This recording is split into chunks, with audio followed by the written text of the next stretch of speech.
I stared at him, the hurt rising up again. By walking away? You think that's what was best? He finally met my gaze and I saw the pain in his eyes. I don't know what was best. I messed up. But I've been trying to figure it out, trying to fix things. Just, sometimes I don't know how to start. I didn't know how to respond to that. I wanted to say something to tell him that it wasn't enough, that he couldn't just waltz back into my life and expect everything to be okay. But I didn't. I just sat there, feeling the weight of everything that had happened and all the things left unsaid. After a long pause, I finally spoke, my voice barely above a whisper. Do you even know who I am anymore? He looked at me and for the first time I saw a glimmer of understanding in his eyes. I want to, he said simply. I want to know. Before I could respond, there was a sudden knock on the door. My dad looked over at it and I stood up quickly, my heart skipping a beat. Who else could be here? Kelly poked her head around the corner, her eyes wide when she saw us together. I didn't know you two were talking, she said, sounding a bit nervous. I just wanted to let you know that the others are heading out to the bonfire. I nodded absently, trying to process everything that had just happened. The conversation with my dad had stirred up emotions I didn't know I had left. But now wasn't the time for that. The night was far from over. I turned to Kelly. A bonfire, huh? She smiled, her expression brightening. Yeah. Come on, let's make this weekend better. It'll be fun. I didn't have the energy to argue. I just nodded and followed her out, trying to push all the tangled emotions back into the depths of my mind. Maybe the fire would help clear my head. Little did I know that bonfire would spark more than just a flame. The walk to the bonfire was quiet. Kelly kept glancing over at me, probably trying to gauge my mood, but I wasn't sure what to say. My head was still spinning from the unexpected conversation with my dad. I'd spent years trying to move past the pain of his absence, but now with him here, I was stuck in this strange limbo. There were so many emotions, so many things left unresolved, and I didn't know how to handle it. When we reached the bonfire pit, it was already surrounded by the others. The flames flickered against the dark night sky, casting long shadows on everyone's faces. I could hear laughter, the crackling of wood burning, and the smell of roasted marshmallows hanging in the air. It should have felt cozy, but it didn't. Not to me. I noticed my step-grandparents sitting off to the side, not saying much, but their eyes following me as I walked closer. I avoided their gazes, my stomach churning.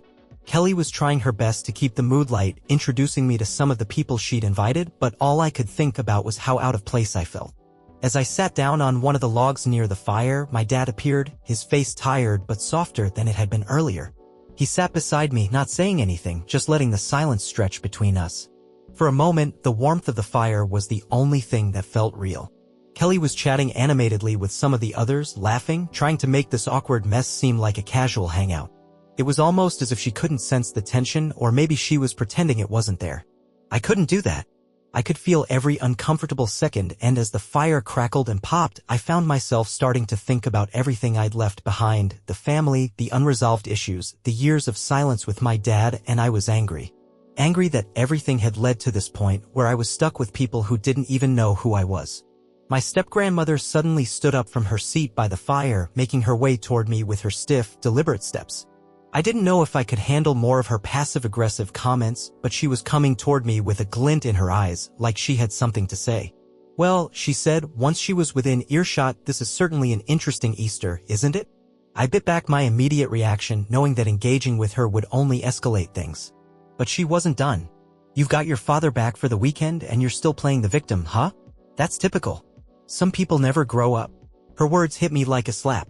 It wasn't the first time she'd made some backhanded comment, but it felt worse in this moment. My temper flared, but I didn't want to give her the satisfaction of seeing me lose control. Instead, I stood up, turning to face her. You have no idea what I've been through, I said, my voice steady but cold. So stop pretending like you do. There was a sharp intake of breath from the group, and for a moment it seemed like the entire bonfire had gone silent. The crackling of the fire was the only sound left. My step-grandmother's eyes narrowed, but she didn't respond. She just turned away, muttering something under her breath as she walked back to the edge of the group. I could feel the weight of the stares on me, but I didn't care anymore. I'd had enough of pretending everything was fine when it wasn't. I took a deep breath, trying to calm myself. My dad, who had been quietly watching the exchange, stood up and walked over to me. Hey, he said softly, his voice surprisingly gentle. Let's go for a walk, okay? Away from all this. I looked at him, unsure. Are you sure you want to do that? I mean, after everything, I'm not sure you're the one who should be giving me advice on how to handle things. He winced at my words but didn't back away. I know. I know I've messed up, but I don't want this to be a relationship, you know? I don't want this constant tension. I let out a shaky breath. It's not that simple, Dad. You disappeared and now you think you can just show up and I don't expect anything to be simple, he interrupted, looking genuinely remorseful. But I'm trying. And I'm sorry for not being here all these years. His apology was unexpected. It wasn't enough to erase the past, but for the first time I saw something in him that I hadn't before, regret. Not just regret for leaving, but for not understanding how much his absence had affected me. I nodded slowly, still unsure of where to go from here, but grateful that at least we were having this conversation. I needed time to process everything, but for once it felt like we might be heading towards some kind of understanding. Without saying much more, we walked away from the group and down the beach, the sound of the fire crackling growing fainter behind us. The air was cool, the moonlight reflecting off the water. As we walked, we didn't speak for a while, each of us lost in our thoughts. Finally, after what felt like an eternity, my dad broke the silence. I know I can't change the past, he said quietly. But I'd like to be a part of your future if you'll let me. I glanced at him, his expression still soft but filled with uncertainty. It wasn't the answer I had expected, but in that moment it felt like a start. Maybe we couldn't undo everything that had happened, but we could at least try to move forward. I don't know what that looks like, I said honestly, but I guess we'll figure it out. We stood there for a moment longer, watching the waves. The fire, the tension, the awkwardness, all of it seemed a little farther away now, replaced by the simple reality that sometimes change doesn't come in big, dramatic moments. Sometimes it's just a quiet conversation between two people who are trying to find their way back to each other. It was a small step, but it was a step. And for now, that would have to be enough. The walk along the beach was peaceful, but there was still an underlying tension that neither of us could completely shake off. As we made our way back toward the bonfire, I noticed the night had gotten quieter, the usual sounds of laughter and chatter now muted. The only noise left was the low hum of the ocean and the occasional crack of the fire. We reached the bonfire and found that most of the group had dispersed. Kelly was sitting off to the side, chatting with some of the others, but she looked up when she saw me and my dad returning. I didn't want to make a big deal of the situation, so I gave her a small smile and sat down beside her. My dad stood nearby, giving us space, but he was still close enough to be part of the group. The fire crackled as Kelly handed me a marshmallow on a stick, trying to lighten the mood. So, she began, "Are we all good now?" I nodded, my thoughts still half on the conversation with my dad. It hadn't solved everything, but it was progress. And for now, that was enough. "Yeah, we're fine. It's a start." Kelly looked relieved. "That's good. I think we all needed that." Her smile was wide, but I could tell she was still trying to process everything that had just happened. After all, this wasn't the Easter weekend she'd been expecting. As I reached for the marshmallow, ready to roast it over the fire, I heard something that made me freeze. A voice, low and unfamiliar, echoed from the edge of the beach. "Excuse me? Is this where the Easter party is?" I turned instinctively, my heart skipping a beat. There, standing in the shadows near the sand dunes, was a man I didn't recognize. His clothes were disheveled and his hair was unkempt, but what struck me most was his expression, lost and confused, like he didn't quite know where he was. Kelly stood up quickly, her face a mix of confusion and concern. Excuse me, can we help you?" The man took a few cautious steps toward the fire, squinting against the light. I'm not sure. I saw the bonfire and I just thought, maybe this is where I was supposed to be." He looked around at the group, his gaze lingering on me for a moment. I was invited. The awkwardness in the air was palpable. Kelly exchanged a look with me, clearly unsure of what to make of this unexpected arrival. "Invited? By who?" I asked, my curiosity piqued. The man glanced around, clearly not making eye contact with anyone. I think I was invited by someone named Kelly." At the mention of her name, Kelly froze. She looked at the man, her confusion turning to shock. "What? No one invited you." Before she could finish her sentence, another voice cut through the tension. "Hold on a second." We all turned toward the voice, and standing behind the man was a familiar figure, Kelly's mother. I couldn't believe it. She was here? I didn't know how to feel about this. Kelly's mother had always been distant, and her presence at family events was rare, to say the least. She was a wild card in the family dynamic, unpredictable and often unpredictable in a way that made everyone else uncomfortable. And now here she was, bringing the stranger into the mix. "What's going on?" Kelly's mom demanded, walking toward us with an air of authority. Kelly turned toward her, visibly thrown off by her sudden appearance. "Mom? What are you doing here?" "I came to check on things," her mother replied, her tone cold. "And it seems I've found a surprise guest." So, who's this? Kelly's mother looked at the man with a mixture of disdain and curiosity, clearly not sure whether to be angry or concerned. I don't know what's going on, but you need to leave, Kelly said sharply, her patience running thin. You're not invited. The man shifted uncomfortably, clearly not sure what to do. His eyes flickered toward Kelly's mom, then back to the rest of us. I didn't know where to go. I thought I'd found the right place. Kelly's mom stepped forward, now standing between us and the man. Listen to me, you need to leave. This isn't the place for you. For a moment, there was a standoff, the tension thickening with each passing second. It was all happening so fast, and I couldn't understand how this man had even found his way here, let alone how Kelly's mother had gotten involved. Finally, the man took a step back, his shoulders slumped. I'm sorry, he muttered, his voice barely audible. I didn't mean to cause trouble. I thought I was supposed to be here. And with that, he turned and walked back into the night, disappearing into the dark distance. The rest of us stood there, silent, processing the bizarre interaction. I don't know who that guy was, Kelly said quietly, looking a little shaken. This is ridiculous. Kelly's mother, however, looked almost smug. I knew something strange was going to happen tonight. I could feel it in the air. You all should have known better than to leave the door open for anyone. I shook my head, still trying to wrap my mind around everything that had just happened. Who was that man? And why had Kelly's mother brought him into the fold? It didn't make sense. We all stood there in stunned silence, the warmth of the bonfire no longer feeling comforting. In fact, it felt suffocating. I glanced at my dad, who had been watching the scene unfold with a furrowed brow. His expression mirrored my own confusion. Well, that was something, he said quietly, more to himself than to anyone else. I agreed, though I wasn't sure what something even meant in this situation. And just like that, everything seemed to spiral even further out of control. Whatever had started as a chance to mend fences had now turned into a night filled with strange surprises, unexpected visitors, and unresolved emotions. The night had barely begun, but it already felt like everything was unraveling.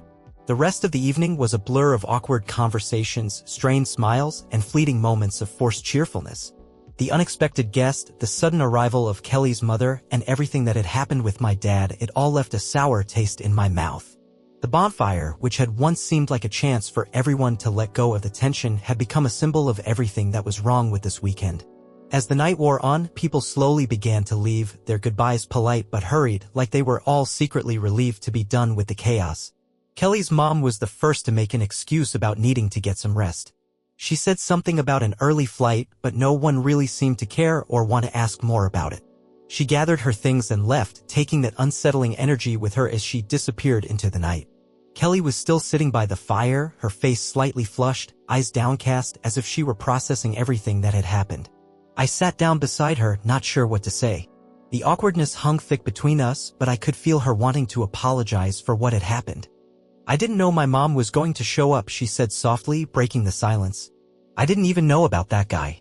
I swear, I have no idea what's going on with any of this. It wasn't supposed to be like this. I nodded, my own frustration simmering beneath the surface. Yeah, I don't know either. It's a lot. I wasn't prepared for all of this drama. Kelly let out a breath, her shoulders slumping. I'm sorry. I didn't mean to put you in the middle of it all. You didn't. But I don't know. It feels like I'm stuck between everyone's expectations and my own feelings. It's exhausting. She looked at me, her face softening. I get it. I do. I just want things to be okay with us. But it's like every time I think we're making progress, something else happens. I didn't know how to respond to that. In some ways, she was right. Every step forward had been met with 2 steps back. The past, the present, and all of our unresolved issues just kept colliding, making it impossible to move past anything. I looked over at my dad, who was standing alone at the edge of the firelight, his hands in his pockets, staring out at the ocean.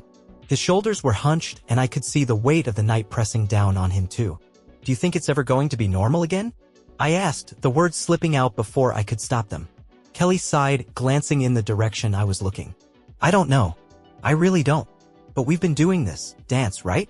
Trying to make everything work, trying to get people to fix things, but it's like we keep running into walls. And I don't think that's going to change unless we face it. I felt a pang in my chest. Her words were too true, and I wasn't sure I was ready to face it all just yet. There were so many things I wasn't ready to confront, things about my dad, my step-grandparents, the weird relationship I had with Kelly and her family. There was just so much that had been left unsaid, too much that had been swept under the rug, and I couldn't help but feel like I was suffocating in all of it. I turned to her. What do we do now? I mean, this whole weekend has been a disaster. She shook her head. I don't know. Honestly, I just thought this would be a nice, peaceful weekend. But now, it feels like everything's falling apart. Maybe it's just too much, you know. I nodded, feeling that same sense of heaviness pressing down on me. I'd hoped that the Easter weekend would be a chance to mend things, but instead, it felt like the cracks between us were growing wider. No amount of good intentions could fix that. The wind picked up a little and I wrapped my jacket tighter around myself, trying to ward off the chill that was creeping into my bones. As the fire continued to burn, I stared into the flames, watching them dance in the dark. In the distance, I saw my dad turn to walk back toward the house. I knew he was trying to make things right, but I didn't know if I could ever really forgive him for all the years he'd been absent. His apology had been a step, sure, but there was still so much more to work through and I didn't know if I had it in me to keep trying. Kelly stood up, brushing off the dirt from her pants. I think I need to call it a night, she said, her voice quieter now. This whole thing has been too much for me. And I'm sure you feel the same. I nodded, standing up too, the weight of everything hanging on me. Yeah. I just need some space to think. We stood there for a moment, the crackling fire between us, neither of us knowing what to say next. Then Kelly gave me a half-hearted smile. I'm sorry, okay? I know things didn't go the way I wanted, but I really do want to make it work. I hope we can figure it out. I know, I said softly. I don't know how to make sense of it all yet. She nodded, her expression sad but understanding. Yeah, me neither. And with that, we both turned and walked back toward the house, the weight of everything unresolved hanging in the air like an unspoken promise. It wasn't over yet. Not by a long shot. But maybe, just maybe, there was still a chance to untangle the mess we'd all gotten ourselves into. The night was far from over and I had no idea where it would take me. But for the first time that weekend, I felt like I might be able to breathe again.